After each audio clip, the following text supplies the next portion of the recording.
Hey guys, just in advance, this is a VAR free zone just for today. I've been ranting about them so much that it's making my head want to explode. So no VAR today, but today we are going to look at 5 things that we learned from Manchester City's 3-1 win over Bournemouth. No VAR, absolutely no VAR talk. Right, none of it. Stop it. You thinking about it? No. But I also want to say thank you, of course, to One Football for sponsoring this channel, as they have been doing for such a long time now. It's a wonderful, fantastic app. You can see it on screen right next to me now with all the stats from yesterday's game and all that kind of thing. Go and download it in the link in the description for all your football news, Manchester City news in particular. You can follow players, teams, all that kind of stuff, and curate your news feeds and get updates on the games as they're happening, and absolutely loads of stuff going around. So go download it in the link in the description below. But today we're going to talk about Manchester City, not in depth in terms of like every single aspect of the game, just 5 takeaways that I myself personally picked out from the game yesterday. If you want to see the full in-depth review and me ranting about the forbidden subject VAR, check the match reaction from yesterday, which is on screen now. There'll be a link, there'll be in the card at the end, of course. But today we're going to look at 5 more little things, and one is just about the first one's about a need for general focus. Now, I'm going to add the massive, huge, and it has to be said 1,000 times, huge caveat of this is only the 3rd game of the season. Well, 4th if you count the Community Shield. So I don't really I don't try to ever read up too much into the early season form, because you never know how it's going to go. Players are still kind of getting back to their the fittest. Guardiola even himself said that this is still like a pre-season effectively for Manchester City in terms of sharpness. And basically it takes a long time to get into your rhythm and all that kind of stuff, and we're still finding our best 11 if we even have one. We're still trying to work out our teams and all that kind of stuff, and it's going to take a while to get this kind of well-oiled machine, or basically this incredibly good machine, into a well-oiled machine, and that'll just come with time really. And there was obvious signs yesterday that we're not fully focused yet, and we're going to have this if we want to get through this season as champions. Now Liverpool, whether they deserve the goals that they get or not, I don't know. I thought Liverpool were good against Arsenal, to be fair. Arsenal played pretty well, but Liverpool aren't going anywhere is what I took from that. They're a quality team. Manchester City and Liverpool are just a cut above the rest of them, in my opinion. So Liverpool aren't going anywhere. So the games like this, we just have to make sure we don't slip up in some way or shape or form. We have to be focused, because obviously there's going to be a lot of teams who kind of like who have bruised egos from last season when City brushed them aside. And I think Bournemouth were one of those teams today where they were obviously the victims of an unfortunate pub quiz statistic last season about being the only team to have no single shots on goal at all in a game last season or something like that. And that was Manchester City at the most brutal best and the most solid kind of defensive best. And Bournemouth came at Manchester City with a lot of energy. It wasn't helped by a lack of general shape and a lack of concentration, I guess, at times. But we need that focus, because we saw a Bournemouth team who wanted to score goals, got one, and could have had a couple of more. They missed a sitter. Edison made a few good saves.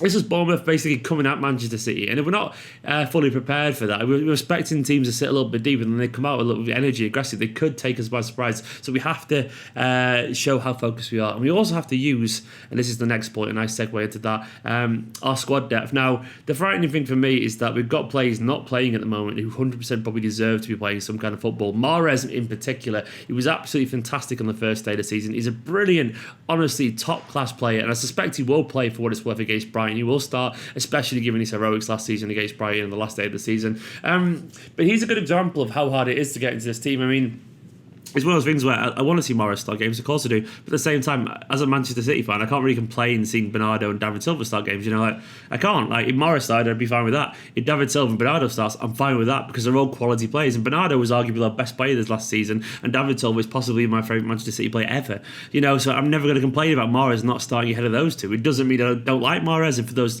childish commenters would suggest, those childish kind of like fanboys who suggest I don't, for that reason, that's just nonsense. It's just a little bit of logic there. Having said that, like, Mahrez is one victim. Phil Foden has still barely played any game at all, and he's obviously another player who deserves to get some minutes. I'm hoping once again he'll be involved in Brighton. Then we've got like Fernandinho. I know he's been like laid back and all that kind of stuff, but he's still waiting in the wings for a bit of a chance. Angelino only made the squad for the first time this weekend due to injuries to John Stones and all that kind of stuff. Then we've got a bunch of players like Cancelo, you know, a new like £50 million right back or whatever he is. He only made a couple of minutes. He made his first debut. His his only debut, I guess. He made his debut for Manchester City yesterday, and he only got a few minutes. So we've got this like really big squad now, and it's really, really, really hard basically for these players to all get minutes and stuff. Then we've got Mendy coming back soon, fingers crossed. We're gonna have to use this squad intelligently. And while at the moment it may be frustrating that our favourite players or whatever don't get some minutes, you've got to basically bear in mind it's August still. It's actually August still. We're gonna have games coming thick and fast. We're gonna have games every 3-4 days, starting from mid-September. And Guardiola's going to use this squad. We're going to see a lot of rotation, I'm almost certain. At the moment, he's just using like what he deems the fittest or the most prepared squad or whatever. But we're going to see a point where the team at the weekend is so different to the team midweek, be it weaker competitions or strong competitions or just depending on the game. That's also the benefit of being Manchester City. One player who's so far benefited from being... I guess who he is, and just because how good he is David Silva. Yesterday, David Silva was absolutely sublime. It was such a great performance for him, and it was great to see him almost roll back the years to an extent. It was that on his 400th appearance for Manchester City, he put in a performance much like his first 100 in terms of his youthful liveliness, his intelligence on the ball. This was peak David Silva. Anyway, I love the fact he was in a landmark game for him. He was just so good yesterday, and he showed exactly what Manchester City are going to miss when David Silva goes. So when David Silva is at his very best, he basically dictates that whole left side of the pitch when he appears in that kind of like half pocket between the midfield and the forwards, linking up play with the left back and the left winger and spreading it through to the strikers or whatever. Yesterday was vintage David Silva, and trying to learn what he does is so difficult. We're going to need someone to step into that when he disappears. It's one of the reasons why, even though myself, I do want Bernardo Silva in the middle, what I think Bernardo is good at, he's not as quite as good at as David Silva is at. You can maybe learn, but Bernardo's more energy, action and dribbling, where David Silva's subtlety, intelligence, control and timing. He obviously has that to his game as well to an extent, Bernardo, but not at the same level yet. He genuinely doesn't. That's not a criticism. It's just David Silva is so much more comfortable receiving the balls in those tight spaces, dictating play, knowing when to pass it, and that he doesn't usually get as well the assist. He's normally the one before the assist, the free ball to Sarri to cross or the free ball to Sterling to cross or whatever. But it was great to see him yesterday have that effect. The through ball to Raheem Sterling, perfectly weighted, and obviously end up a goal. He may be getting older, but he's still absolutely fantastic. And likewise, so is Sergio Aguero. He was pretty poor the other week against Spurs, I think, in general. Quite laboured, obviously not quite fit yet. And he always takes a while to get going. But Aguero, now, how old is Aguero? I'm going to guess, is he like 30, 31 or something like that? I mean, he's not really old, but, he's definitely reaching the twilight of his career. Like, he's just turned 31 back in June. So Aguero is definitely, he's very much in his prime. He's about to probably just start to kind of dip past that maybe. But yesterday he was absolutely excellent. What I loved about Aguero yesterday, obviously he started to run a little bit more than he did against Spurs because his fitness has started to improve. But more than that, I loved that thing that Sergio Aguero does so brilliantly. That just instinctive finishing. I know there are only like tap-ins to most people, but that first goal was absolutely brilliant. I know you're thinking, what, that 4-yard finish, absolutely brilliant. No, it was. Jenny, watch it back. Watch how the ball comes to him. And what's the difference between that and I think it was whoever the Bournemouth guy was, he skied it over from yard. Look at the composure between Aguero and that one when it came to it. Aguero scores that other chance every single time. He scores this chance every single time. Most people just can't do what Aguero does. He sees the game in slow motion when he's in the area. There's no one quite as good at sniffing out danger and potential goal-scoring threats in those moments as Sergio Aguero. And I love the fact that when De Bruyne... and De Bruyne scuffed the shot to him. Most people would have snapped it or kind of really snatched the shot or whatever. Aguero didn't. He with composure, he slotted the ball perfectly. He didn't slot it. He placed the ball into the side netting with his left foot, his weaker foot. Just that quick moment epitomised what Aguero is all about. Instinctive, incredible finishing, the coolest of heads in the hottest of situations. And his second goal as well, his desire to get in there, take the ball off David Silva as he looked for a scramble to get the goal. Fantastic. But that's why now he's got 400 career goals.